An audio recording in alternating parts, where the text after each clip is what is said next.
Cette livraison vous est offerte par le restaurant Le Plat d'Or à Brazzaville, cuisine africaine moderne et traditionnelle, cadre sympathique, salle VIP, ouvert 7 jours sur 7. Bonjour, c'est Alphonse Dombo, journaliste économique et financier du Congo, Brazzaville. Quel environnement des affaires au Congo lorsqu'on sait très bien que les entreprises se plaignent de la parafiscalité. C'est quoi? C'est-à-dire que vous avez en dehors des taxes qui sont légalement constituées et reconnues, vous avez donc parallèlement des taxes qui viennent parfois de la mairie, de la police, ou alors, pourquoi pas, même des services de commerce, des visites, ou alors opérations de contrôle impromptues, et cela s'accompagne généralement avec soit des amendes, des taxes, pourquoi pas, pour ne pas dire des espèces de pourboires.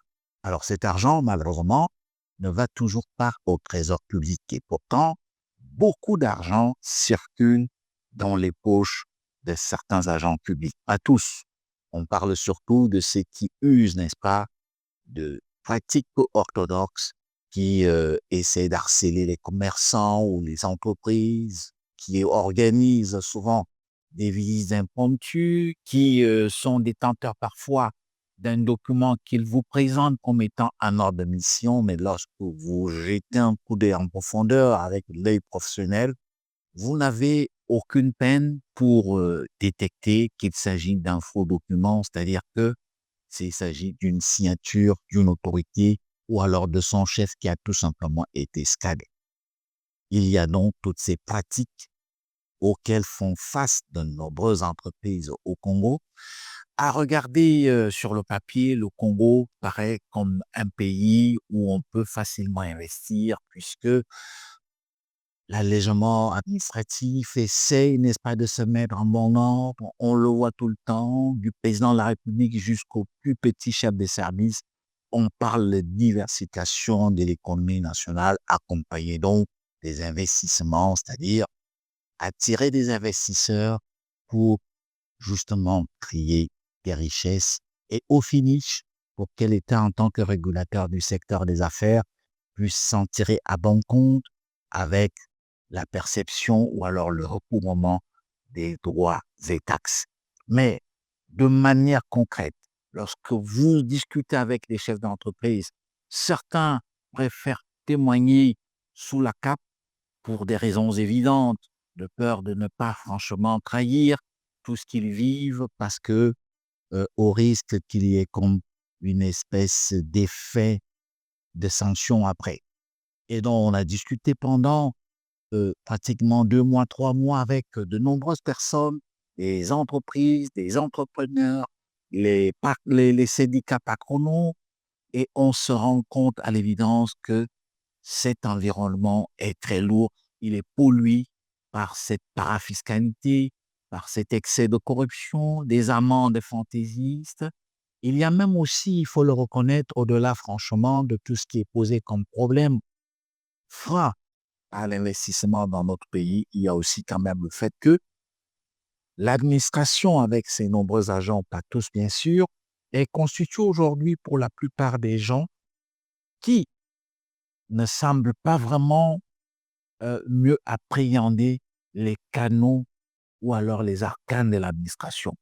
Vous avez parfois des gens, il faut le reconnaître aussi avec un mauvais dispositif, vous pouvez trouver quelqu'un qui est officier comme instituteur d'une école, ce n'est pas un beau rôle d'ailleurs, mais quelque temps après, vous ne savez pas, par une espèce de transposition, de transfiguration, il se retrouve au ministère des Finances et souvent, on cherche des endroits juteux. Si on n'est pas au trésor public, on est aux impôts, à la douane. Alors, lorsque quelqu'un se retrouve dans cet environnement où il vient pas pour servir l'État, mais en fait, comme disait un président africain, il vient pour se servir. Cela pose problème et qui plus est, si tu n'as pas des rudiments nécessaires pour mieux cerner le principe même des contrôles, tel que cela est décrit, hein, parce que le gouvernement, qu'on le veuille ou non, a quand même, n'est-ce pas, initié cette loi 4 euh, 2025, du 29 mars 2025, qui porte justement sur les inspections effectuées par l'administration publique auprès des établissements et entreprises privées et publiques. Ça veut dire qu'on a essayé de définir le cadre de ces inspections, comment ça doit se faire. Est-ce que c'est seulement l'autorité publique qui est nantie d'une décision ou alors les acteurs aussi, c'est-à-dire les hommes d'affaires, les commerçants ont droit à la parole. Tout ça a été consigné ici. Comment est-ce qu'on doit organiser ces inspections et quel est le nombre d'inspections qu'une entreprise peut effectivement être appelée à recevoir par an. Ce n'est vraiment pas quelque chose de louche. Alors malheureusement, aujourd'hui, on constate que chaque ministère dans notre pays, je n'ai pas dit tous les ministères, mais enfin ça se passe. Chaque ministère essaie de créer aussi son réseau à travers lequel il peut se faire de l'argent en allant, pourquoi pas, arnaquer des entreprises. Il y en a qui s'en tirent à bon compte. Généralement, ce sont des entreprises, on peut dire, des entreprises qui sont la propriété des, des étrangers. Enfin, je ne peux pas dire des étrangers, mais des expatriés, appelons ça ici, parce que ils ont des bras longs, ils peuvent tout de suite appeler un ministre de la République, un directeur général, à quelque endroit que ce soit. Mais ceux qui n'ont pas l'opportunité de bénéficier de cette opportunité de s'en remettre, n'est-ce pas, lorsqu'ils se sentent harcelés à des autorités compétentes, subissent, n'est-ce pas, les subissent franchement de manière tout à fait radicale la, le contrôle, l'excès de contrôle, la corruption qui va avec, les taxes et amendes fantaisistes qui leur sont brandies, des textes contradictoires, c'est-à-dire vous avez en même temps les gens, par exemple, du service de l'environnement qui viennent faire en même temps le service du commerce, des gens du commerce qui font le même travail que, par exemple, la mairie qui elle-même fait le même travail que parfois le service des impôts, la police qui se substitue parfois. Je ne parle pas de la police administrative, je parle de la police du coin, c'est-à-dire celle qui se substitue parfois euh, à différents services publics pour venir contrôler des documents, alors que ils n'ont ni l'attitude, ni même l'expertise nécessaire pour mener à bien ce genre de travail. Donc voilà l'environnement tel qu'il s'est décrit et chaque ministère, à travers ses différents services et ses démembrements, essaie de capter au maximum ce qu'il peut à travers ce que génère par le biais des entreprises. Cela pose un réel problème dans notre pays. Je vais vous en dire davantage puisque c'est une question assez préoccupante. Je vous prie, n'est-ce pas, de suivre ici le témoignage qui nous est fait par M. Marius Mavungu, qui n'est autre que le secrétaire général du Congrès des entreprises du Congo. Et M. Mavungu n'est pas un moindre en l'affaire, puisqu'il est quand même, il faut le reconnaître, un consultant en commerce international, quelqu'un qui intervient dans beaucoup de sphères, n'est-ce pas, du l'environnement économique et financier dans notre pays. Suivez, s'il vous plaît. La parafiscalité, je commencerai à dire, est une bonne chose puisqu'elle permet au gouvernement de pouvoir multiplier les entrées aux côtés du budget qui a été voté. On est bien d'accord. Mais la question de la parafiscalité qui coince au niveau du Congo, c'est nous nous retrouvons avec plusieurs administrations, avec plusieurs taxes et parfois, malheureusement, avec des contrôles inopinés, non contrôlés. Donc, la parafiscalité au Congo ne vient pas comme un instrument de pouvoir élargir l'assiette fiscale pour montrer la crédibilité du partenaire privé envers le partenaire public, mais ça devient comme un instrument qui vient assujettir le secteur privé. D'où vous remarquerez que dans cette démarche même de parafiscalité, les contrôles qui amènent à payer ces taxes deviennent comme des contrôles autocratiques. L'acteur public vient pour imposer son autorité face au secteur privé, qui, le secteur privé, est celui-là qui nourrit le secteur public. Donc, il y a tellement de confusion de taxes, et même quand vous voyez la structure de certains de nos ministères, Si nous avons un ministère de la diversification économique au niveau des zones économiques spéciales, nous avons un ministère de l'industrie de l'autre côté, nous avons un ministère en charge des petites et moyennes entreprises de l'autre côté, nous avons le ministère du commerce, nous avons le ministère des finances. Dans tout ça, où se retrouve le secteur privé?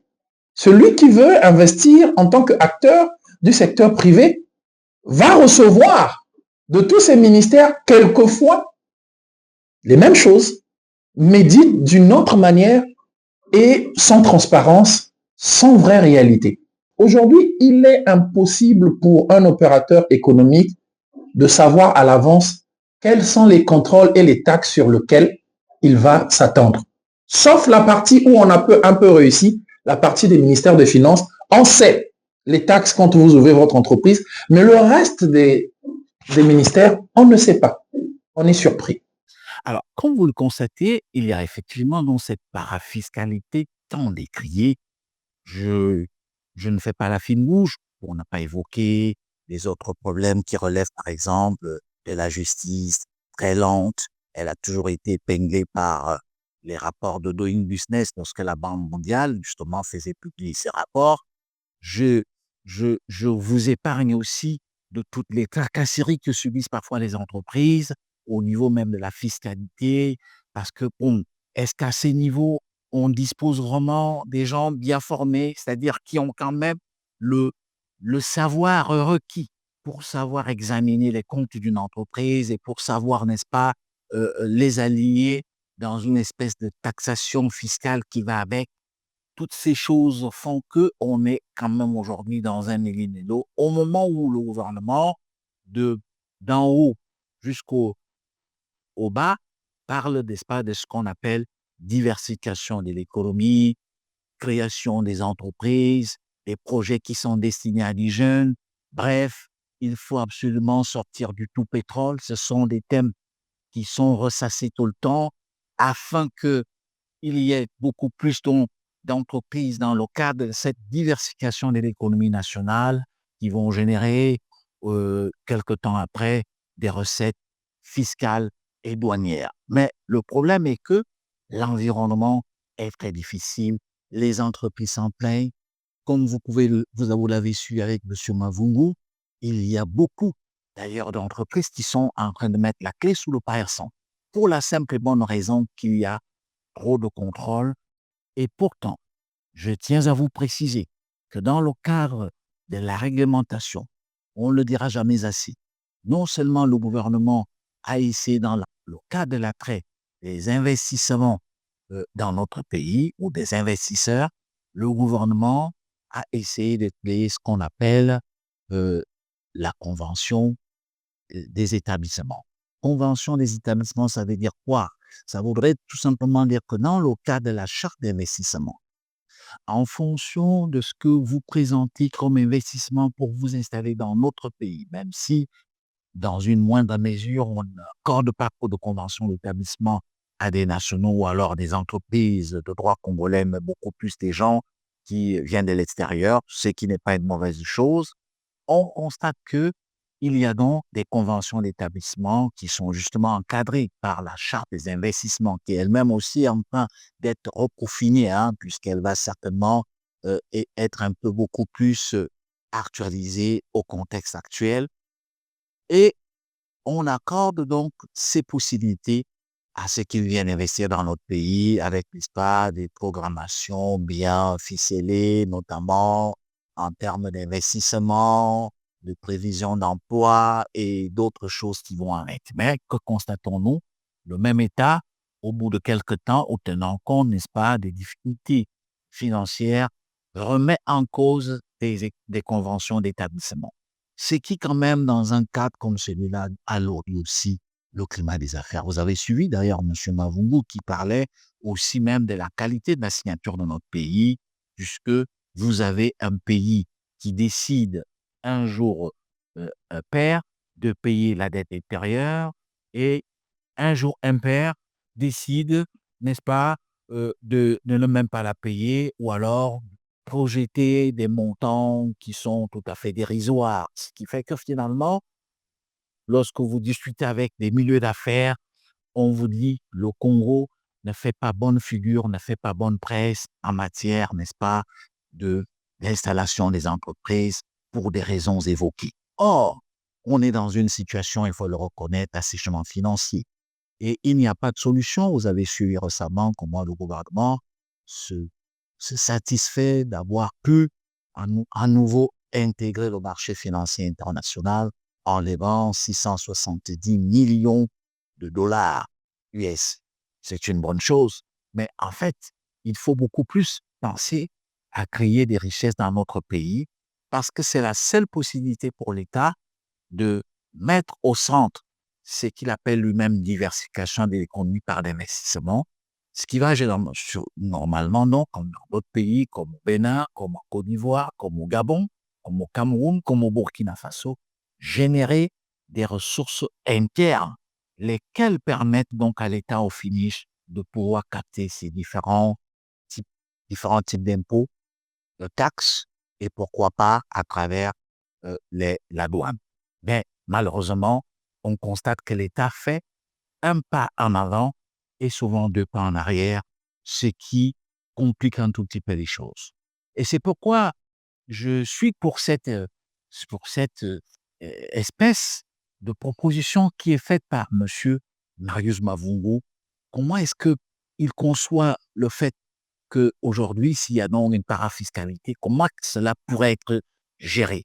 Je vous prie, n'est-ce pas, de suivre sa proposition que je trouve d'ailleurs pertinente. Nous sommes d'accord pour la parafiscalité. Qu'il y ait des taxes, ok. Mais quelle parafiscalité? Pas une parafiscalité dans une multitude de taxes diversifiées dans plusieurs ministères.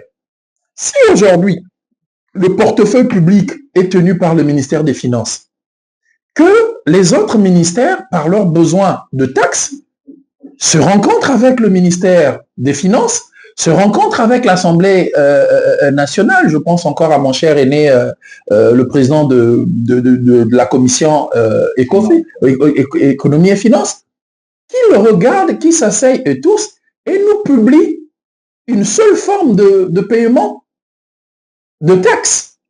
Et non, qu'on se retrouve le ministère des impôts, des finances, qui passe avec toutes les taxes d'impôts que vous connaissez. Le ministère du commerce va aussi passer avec les leurs. Le ministère de tel ministère, de tel ministère, de tel ministère, à la fin, s'en fait trop. Ça, c'est le premier constat. Le deuxième constat sur la parafiscalité que nous voulons une parafiscalité transparente. Pourquoi je paye telle taxe? Pourquoi je paye la taxe immobilière? Pourquoi je paye mes impôts? Pourquoi je paye telle assiette? Pourquoi je paye tel indice? Ça nous permet non seulement de pouvoir, pour nous qui allons à l'extérieur chercher des investisseurs, avoir des arguments pour convaincre. Nous sommes en train d'aller chez nous au Congo. Voilà les taxes. Voilà à quoi va servir les taxes. Parce que ces taxes doivent servir à quoi? Mais ces taxes doivent servir à réellement mettre en place cette vie libre des affaires. Pour moi, c'est l'une des solutions. Alors, il faut même d'ailleurs l'appliquer parce qu'il faut que les entreprises sachent exactement quels sont les types de contrôles auxquels elles doivent faire face par an.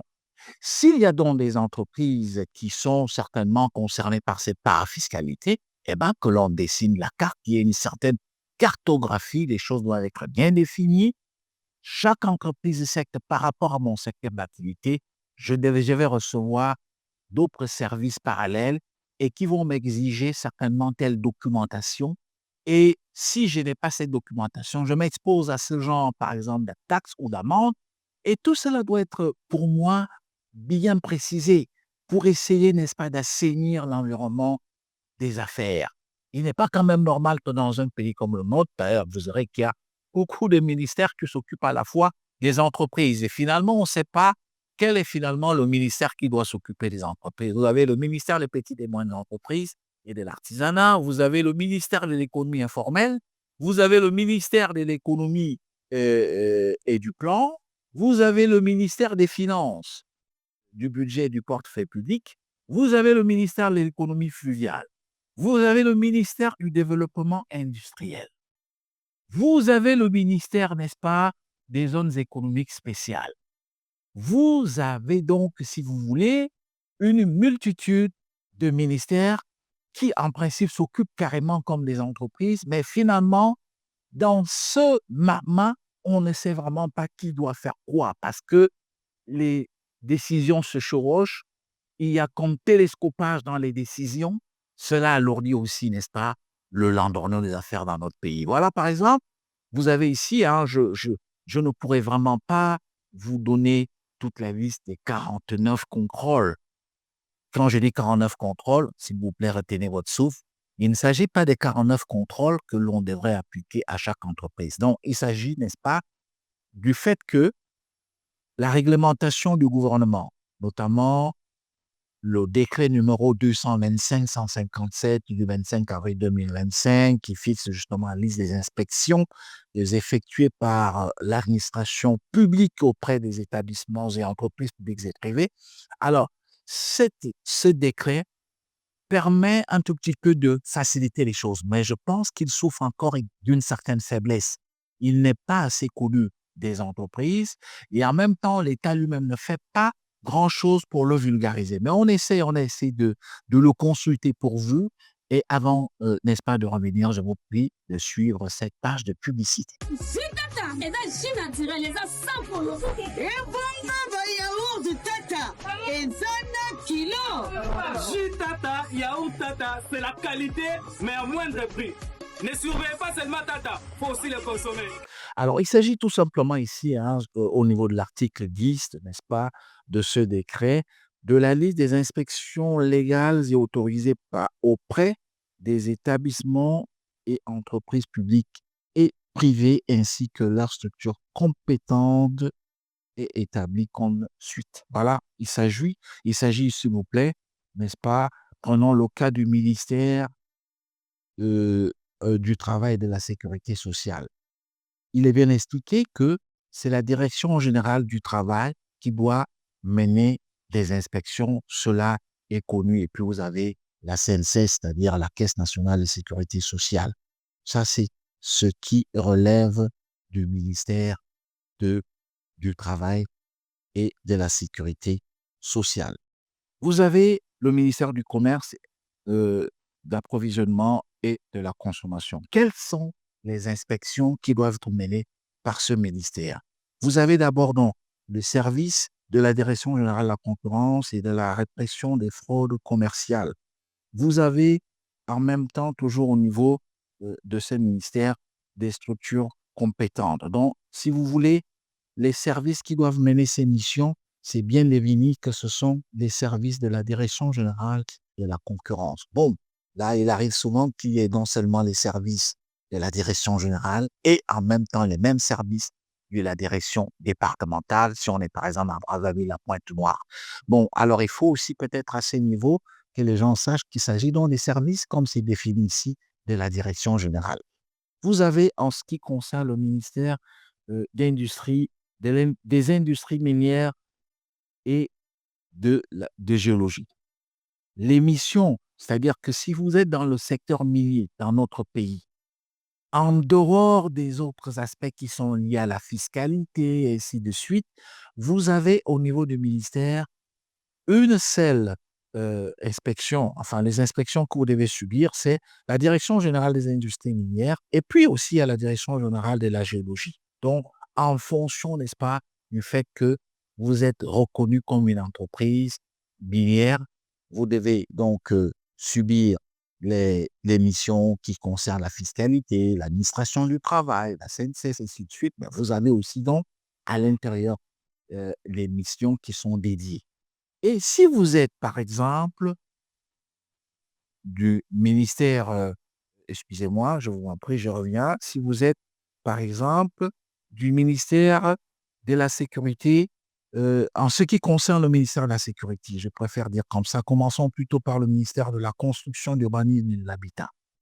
Là, il faut reconnaître que vous n'avez que 2 organes qui sont chargés des contrôles en ce qui concerne, n'est-ce pas, la construction. Si ce n'est pas le bureau de contrôle du bâtiment et des travaux publics, c'est-à-dire BCPTP, vous avez le bureau d'études du bâtiment et des travaux publics, c'est-à-dire le BEBATP. Ce sont ces deux structures au niveau de ce ministère qui sont chargées des contrôles. C'est-à-dire, vous avez des gens qui viennent d'ailleurs pour vous faire des contrôles qui concernent justement votre activité. Vous avez le droit de leur dire, vous n'êtes pas reconnu comme la structure habilitée à mener des inspections en matière de bâtiments et de travaux publics. Si je vais aussi donc donner un autre élément, en ce qui concerne par exemple le ministère de la Sécurité, de la décentralisation et du développement local, vous avez là, ce sont les services de police judiciaire. Vous avez les services de police judiciaire selon que vous êtes dans une qui peuvent mener des investigations, des enquêtes sur vous. Ça peut aussi être la police routière si vous êtes dans le secteur, par exemple, de transport, que ce soit le transport urbain ou interurbain. Vous avez aussi, n'est-ce pas, les collectivités locales ou départementales. Ça, c'est connu, donc ça veut dire que les services de la mairie peuvent aussi venir mener des enquêtes. Mais là aussi se pose un problème, il faut bien définir parce qu'on voit les services de la mairie, des gens qui viennent vous dire nous sommes nous sommes de l'urbanisme, nous sommes par exemple du service des domaines fonciers, nous sommes du service par exemple du tourisme. Ça crée un méli-mélo et c'est pourquoi je pense qu'il appartient aux gouvernants de mieux définir toutes ces inspections parce que il y a des inspections en ce qui concerne le ministère des Finances. Toutes ces choses, il faut bien les spécifier pour que les entreprises, en fonction de leur domaine d'activité, sachent exactement quelles sont les missions qui doivent descendre chez elles par an et quel est le rythme de ces missions parce qu'il arrive qu'une entreprise reçoive 4, 5, 6, voire 7 missions par an. L'homme d'affaires n'a pas de temps qu'à recevoir les différentes inspections. Il faut que tout cela soit un peu bien modélé. Si on veut vraiment que le Congo soit attractif, que le Congo soit une terre d'opportunités, comme cela est dit, que le Congo soit un pays où on attire de plus d'investissements directs étrangers, que le Congo soit le pays où on attire aussi des investisseurs des pays environnants. On a déjà vu qu'au niveau de la CPCE, c'est-à-dire l'Agence congolaise pour la promotion, pour la création des entreprises, on était par exemple au deuxième trimestre 2025 à 1266 entreprises créées. Quelque chose déjà qui montre que même si on n'est pas dans les mêmes proportions qu'au premier trimestre ou alors par rapport à l'année 2024, mais on est quand même dans une dynamique de création d'entreprises censées générer des richesses. C'est vrai qu'une entreprise, comme disait M. Issa, le PDG du groupe Bureau-Top, que ce n'est pas parce qu'on crée une entreprise qu'absolument on crée des richesses. Il faut absolument que cette entreprise puisse éclore afin de créer des richesses et qu'au finish, l'État finisse par engranger des dividendes à travers des impôts, des taxes et autres, n'est-ce pas, aux choses comme par exemple la douane. Ce sont donc des choses que nous avons voulu examiner avec vous. Certainement que nous reviendrons sur des thèmes aussi importants en allant peut-être beaucoup plus en profondeur, mais il s'agit certainement pour des entreprises aussi, pourquoi pas, qui contribuent au développement socio-économique de notre pays, de pouvoir parfois aussi, pourquoi pas, être des entreprises républicaines, celles qui payent le juste impôt à l'État afin que d'un côté comme dans l'autre, il y ait un vrai partenariat, même si ce partenariat est encore assez biaisé puisqu'on ne sent pas le gouvernement et le patronat être dans une espèce de rencontre qui contribue justement à déclencher un mécanisme de partenariat à travers des réunions qui sont tout à fait organisées entre le gouvernement et le secteur public. Alphonse Dongo, journaliste économique et financier du Congo-Brazzaville, je vous prie de vous abonner sur notre chaîne Alphonse Dongo TV pour être davantage informé sur tout ce qui a trait à l'économie, aux finances, au commerce. À très bientôt. Cette livraison vous a été offerte par le restaurant Le Plat d'Or à Brazzaville, cuisine africaine moderne et traditionnelle, cadre sympathique, salle VIP, ouvert 7 jours sur 7.